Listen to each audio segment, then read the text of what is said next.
Assalamualaikum dan salam sejahtera. Selamat datang ke perkongsian KPPB kami. Big idea kami ialah melestarikan PTV ke arah globalisasi. Dalam konteks ini, kursus MPU 3022, RBTS 3023 dan RBTS 3013 akan dirujuk bagi merealisasikan big idea kami. Kerana kursus-kursus ini sangat berkait rapat dan saling melengkapi. Dari segi permarkahan pula, RBTS 3013 10% akan dinilai daripada pembentangan, manakala 30% akan dinilai daripada penulisan ilmiah. Untuk MPU 3022 pula, 20% markah akan diambil kira daripada graphic organizer, manakala RBTS 3023 20% daripada penulisan ilmiah. Kursus RBTS 3013 telah menerapkan elemen-elemen CLO 1, 2, 3 dan 5, iaitu reka bentuk teknologi, proses perancangan, pelaksanaan dan pentafsiran RBT, serta aspek keselamatan, peluang kerjaya dan prospek PTV di dalam kerja khusus penulisan ilmiah. Selain itu, poster yang dibina bagi tugasan kerja khusus ialah berkaitan perkembangan PTV di Malaysia dan menggunakan bahasa Inggeris. Hal ini amat bertepatan bagi melestarikan PTV ke arah globalisasi dan ia juga berkait rapat dengan CLO3 pada kursus MPU 3022 iaitu Apply Appropriate Reading Strategies to Various Texts for Reading Comprehension. Oleh itu, dalam subjek MPU 3022, kami belajar untuk menghasilkan pengurusan grafik berdasarkan artikel yang bersesuaian. Perkara ini selaras dengan CLO3 iaitu Apply Appropriate Reading Strategies to Various Texts for Reading Comprehension. Dalam tugasan ini, kami menghasilkan dua pengurusan grafik yang berkaitan dengan subjek RBTS 3013 dan RBTS 3023. Pada masa yang sama, CLO3 subjek MPU 3022 telah dicapai oleh subjek RBTS 3023 dalam proses mereka bentuk pelan dan sesuatu bengkel reka bentuk dan teknologi yang dibuat dalam bahasa Inggeris secara berkumpulan. Dalam proses ini, kami mengaplikasikan kemahiran membaca melalui rujukan pelbagai sumber dengan mengambil kira aspek yang ditetapkan. Perkara ini selaras dengan CLO 4 dan 5 subjek RBTS 3023 iaitu membincangkan secara bertulis dan pembentangan peraturan dan perundangan dalam pengurusan kesihatan pekerjaan melalui rujukan pelbagai sumber dan mereka bentuk pelan sebuah bengkel yang efisien berdasarkan prinsip pengurusan bengkel dan kesihatan pekerjaan melalui kerjasama berpasukan. Seterusnya ialah Essential Question, EQ. EQ yang pertama adalah bagaimanakah satu reka bentuk bengkel yang efisien dan bersifat global dapat dihasilkan berdasarkan prinsip pengurusan bengkel dan kesihatan pekerjaan. Essential Question yang kedua ialah bagaimanakah perkembangan pendidikan teknik dan vocational di Malaysia dapat dihebahkan di peringkat global. Seterusnya ialah EQ yang ketiga iaitu bagaimanakah kemahiran membaca maklumat tentang perkembangan pendidikan teknik dan vocational dapat diterjemahkan dalam pengurusan grafik. Sepanjang pelaksanaan KPPB, kami berpandukan 3 elemen dalam model pembelajaran murid. Buktinya, kami telah melakukan perbincangan mengenai masalah yang dihadapi dan bersama-sama menyelesaikannya dengan bantuan pensyarah. Pada masa yang sama, ahli kumpulan dan pensyarah juga kerap bertanyakan khabar mengenai progres pelaksanaan KPPB. Selain itu, kami juga diberi peluang untuk berdikari dan meneroka idea dalam pelaksanaan KPPB di samping dapat berkongsi dapatan maklumat bersama rakan sekelas. Maklum balas yang diperoleh daripada perkongsian itu diguna pakai untuk mengelakkan kesalahan yang sama berulang lagi. Di samping itu, kami juga diberi kebebasan untuk memilih rakan pembelajaran secara tidak langsung yang memupuk sifat yakin pada diri sendiri untuk bertanyakan pihak luar mengenai keselamatan dan perkara-perkara yang berkaitan dengan tugasan KPPB. Elemen nasi yang pertama iaitu sasiah dapat dilihat melalui proses pencetusan idea dan pencarian maklumat sepanjang menyiapkan tugasan. Perbincangan bersama rakan pembelajaran memupuk sifat yakin pada diri sendiri. Kami juga bergerak sendiri untuk mencari rakan pembelajaran tanpa bantuan daripada pensyarah. Kesannya, kami dapat mengaplikasikan sikap berdikari dalam mendalami ilmu. Tugas KPPB ini juga mendidik kami untuk bersikap tabah dalam menempuh cabaran. Sebagai contoh, saling memberi galakan dan sokongan antara satu sama lain seperti memberi cadangan dalam pemilihan pelisian aplikasi untuk menghasilkan poster. Seterusnya ialah elemen kewarganegaraan. Kami mengaplikasikan sikap keterbukaan minda semasa menghasilkan tugas KPPB yang bersifat global. Kami menghasilkan poster PTV berbahasa Inggeris dan mempamerkan petunjuk pelan dalam dua bahasa iaitu bahasa Melayu dan bahasa Inggeris.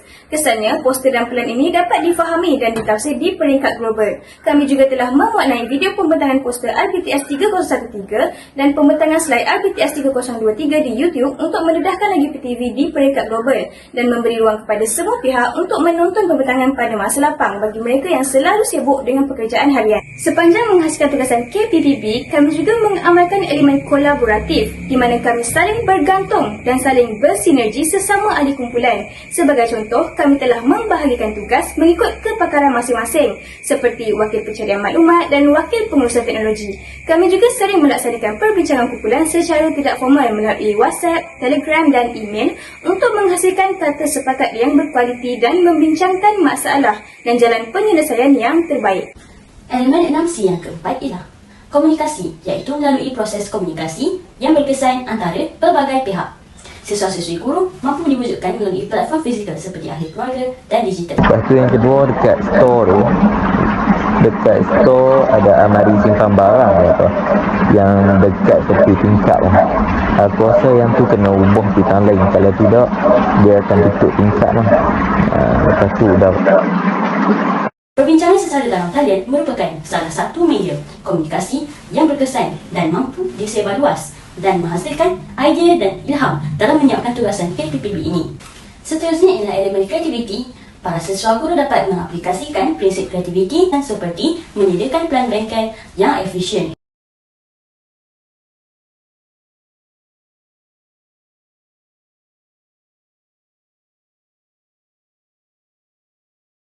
Kami juga mengamalkan elemen pemikiran kritis. Misalnya, siswa-siswi guru memberikan kritikan terhadap peran bengkel sedia ada di sekolah rendah seperti peran bengkel yang tidak berwarna dan menambah baik peran bengkel yang disediakan untuk dijadikan rujukan. Daripada pandangan saya lah kan, kita boleh tambahkan warna-warna di plan tersebut. Warna-warna yang kita akan tambah ni bukan saja boleh menjadikan plan tersebut kelihatan lebih cantik, tetapi macam yang saya faham, warna-warna di plan tersebut mempunyai kod-kod dia sendiri yang membawa banyak maksud. Dalam KPPB, elemen 3R iaitu Region, Relationship dan Relevance telah diterapkan semasa melaksanakan tugasan. Elemen 3R ini telah menjadi peneraju utama kecemerlangan dalam KPPB. Dalam elemen Region, kami telah didedahkan dengan suasana pembelajaran yang lebih mencabar. Sebagai contoh, kami telah melaksanakan tugasan dalam suasana persekitaran di rumah yang penuh dengan gangguan. Bagi elemen Relevance pula, kami dihubungkan dengan suasana dunia luar, mengaplikasikan ilmu yang telah dipelajari untuk mengembangkan kemahiran. Sebagai contoh, untuk kursus RBTS 3023, kami telah menggunakan aplikasi AutoCAD bagi menghasilkan plan bengkel yang selamat berdasarkan hasil rujukan daripada internet, iaitu dunia luar dan ilmu yang telah dipelajari. Manakala dalam elemen relationship pula, kami dapat membina hubungan pelajar, pensyarah dan komuniti yang memberikan ilmu pengetahuan serta pengalaman yang bermakna. Perkara ini dapat dibuktikan dengan penggunaan media sosial seperti WhatsApp dan Google Meet yang telah memudahkan kami untuk terus berkomunikasi semasa proses menyiapkan tugasan, terutamanya dalam projek berkumpulan. Sebagai kesimpulan, equation, application, assimilation dan adaptation telah menggerakkan kami semasa proses untuk menyiapkan tugasan. Misalnya, untuk equation, pensyarah akan mencadangkan satu aplikasi yang sesuai untuk menghasilkan plan. Manakala untuk application pula, kami akan belajar cara untuk menggunakan aplikasi AutoCAD yang telah dicadangkan tadi.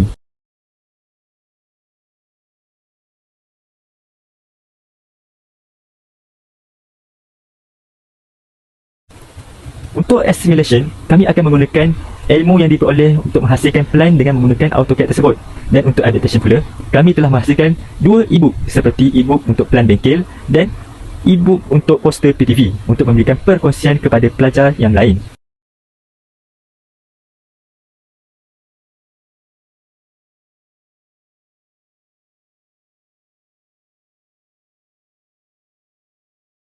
Seterusnya, melalui elemen Triple E Framework 3E yang merupakan model berperingkat terdiri daripada Engagement, Enhancement dan Extension. Dalam elemen Engagement, kami telah memberi tumpuan sepenuhnya kepada tugasan dan melibatkan diri secara aktif.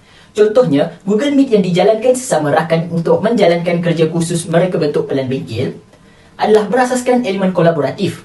Komponen kolaboratif yang diterapkan membantu memotivasikan kami bagi melaksanakan perbincangan berterusan dengan rakan pembelajaran sehingga mampu menukarkan pelajar yang pasif menjadi pelajar yang aktif.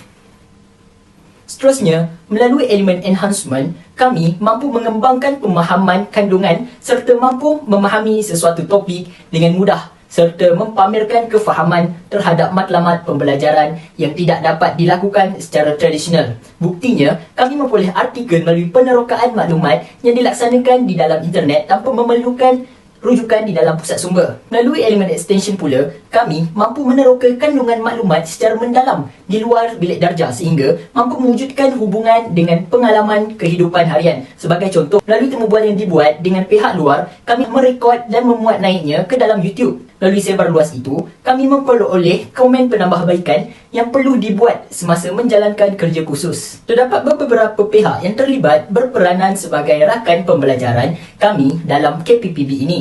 Kolaboratif antara kami dan pihak tersebut telah banyak memberi faedah kepada kami semasa menjalankan kerja khusus. Antara pihak yang terlibat sebagai rakan pembelajaran adalah seperti guru reka bentuk dan teknologi serta ahli bomba. Murid memerlukan ruang yang cukup ataupun ruang yang luas sewaktu di dalam bengkel. Okey. Untuk soalan kedua, mengapa murid perlu ruang belajar yang luas? Tahu je lah murid sekolah rendah kan. Macam-macam hal mereka akan lakukan. Okey. Yang pertama sekali, supaya murid mereka selesa untuk belajar. Kami juga telah menggunakan pemanfaatan digital semasa menjalankan kerja khusus ini. Antaranya ialah alat komunikasi seperti WhatsApp, Google Meet dan Zoom bagi berinteraksi dengan rakan pembelajaran. Seterusnya, alat input seperti Google Chrome yang digunakan bagi mencari maklumat serta perisian aplikasi iaitu AutoCAD dan Adobe Illustrator yang digunakan untuk mereka bentuk pelan bengkel. Dalam pada itu, kami juga menggunakan aplikasi penyimpanan seperti Google Drive untuk menyimpan segala maklumat yang berkaitan dengan kerja khusus serta alat penghantaran tugas bagi menghantar kerja khusus menggunakan Google Classroom. Sekian pembentangan KPPB kami dan terima kasih.